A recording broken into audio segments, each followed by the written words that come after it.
So that's the thing about IMAX Enhanced. Like the content has to be IMAX Enhanced. It's not like Oro. Like I saw a comment earlier, like, why you guys keep talking about this thing when there's no content? And I'm like, yeah, I upmix everything. Like I like what it does, even upmixing, even more so than some of the native Oro content. So it doesn't matter to me. It doesn't matter that it's.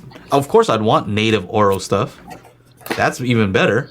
But if not, I'm cool. Like I'll still use it. But IMAX Enhanced, you don't have that option. It's either if it's not in IMAX Enhanced, what are you gonna do? I will say that you're correct on that because I've tried watching movies through Dolby, and the Oro. Sometimes, most of the time, the Oro sounds much better than the Atmos. So How much even did though it is Wilfried a pay you? designed Atmos track, Did Wilfried pay you? no, definitely not. I'm just checking. I've been messing with the Oro for probably about a year or so now, just, messing around with it. But, I don't have the knowledge that you guys have, so I couldn't bring it to the table. Well, I'm new to it. I mean, Chana's the one who's been all about it, and I was like, whatever. Well, I don't know what that thing is. I don't know why you keep talking about that. That's why when I was talking to SVS, I was like, hey, it's time for me to upgrade from 2 height channels to 5. And he's like, 5? I'm like, yeah, I want the Voice of God channel. Why would I? If I'm going to take the time to climb a ladder and wire all this crap up, let's make sure I put that 5th one in there. So they sent 3. And you can, you buy those each. So, it's good. It works. I still have one because I sold off the other 2 pairs. I'm thinking of doing the center height. Like getting something that can handle a center height. Just go all out. Yeah, center height, dude. That'd be cool. I know the Denon 6700 can do that. So, so you might have to upgrade, Joe. Your 4700 or the 4700 won't do it. No, I like your audio control. I mean, you're taking it. I can't. How am I gonna go there when you go audio control with Oro and Dirac? I'm gonna 16 have to channels of processing. I'm gonna have to either go audio control or HTP1. Mm-hmm. Yeah. Because I can't go backwards like that. You can't go backwards. No.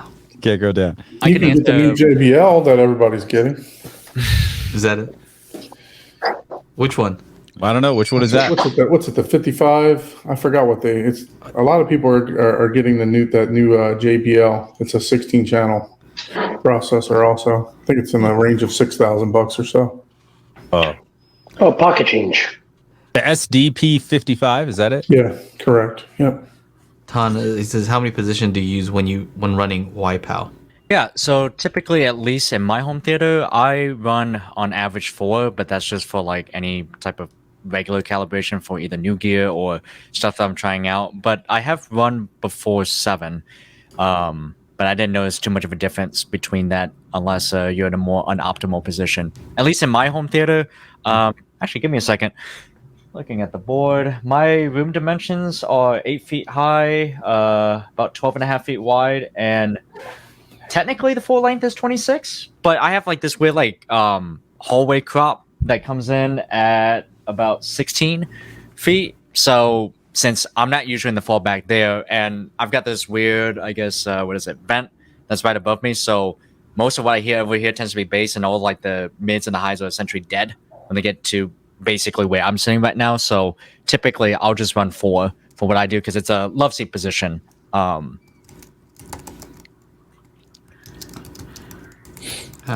love seat position.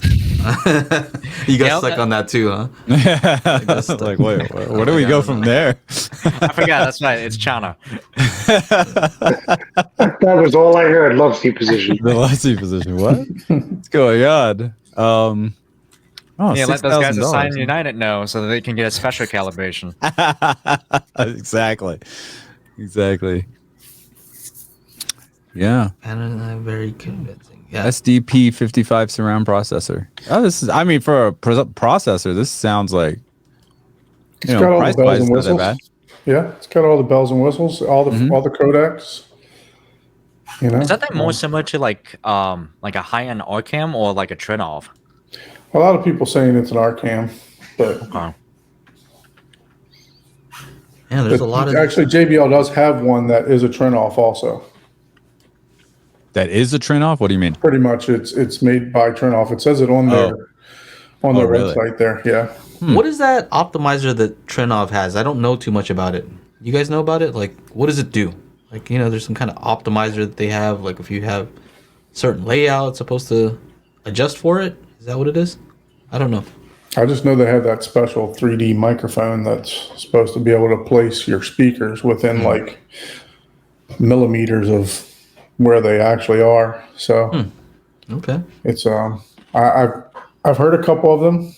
Just going to different hi-fi shops and demoing theaters and stuff like that in my area, but I don't know much about them other than it's all computer based. There's no hardware other as far as chips or anything like that that's doing the Kodak decoding.